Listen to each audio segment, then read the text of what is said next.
Maksudnya apa dia? Kita tak pernah sembahyang dengan roh kita. Apa demand roh ketika sembahyang? Tiga, kata guru kami. Pertama, memahami apa bacaan setiap rukunnya. Tak tahu kita jemaah sekalian. Kalau tahu, kita tak menghayati bacaannya. Kalau menghayati pun, tak betul nawaitunya.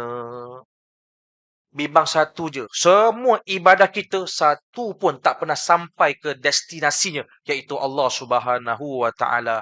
Namun, jangan rasa gundah gulana. Mati, tak ada harapan lah. Lek lu. Allah tu sifatnya maha pengampun, maha pengasih, maha penyayang. Ada ke polis call, makcik, anak makcik ni accident. Sebab tu tak sampai ke balik kampung ke rumah makcik ni. Oh, nangis dia.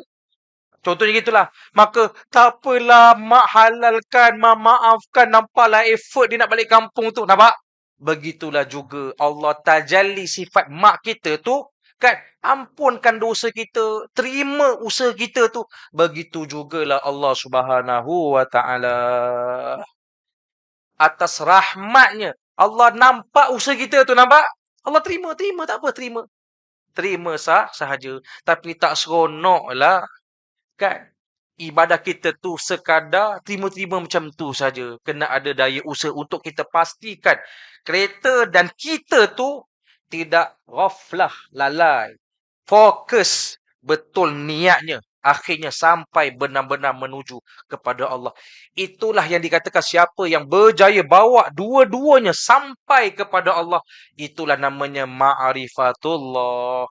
Sampai juga destinasi rohnya itu memandang hidup ni hanyalah Allah Subhanahu Wa Taala. Wallahu taala alam. Maaf terkasar bahasa terlanjur bicara, hanya Allah Taala saya dapat menyempurnakan perbahasan pada malam ini. Assalamualaikum warahmatullahi wabarakatuh.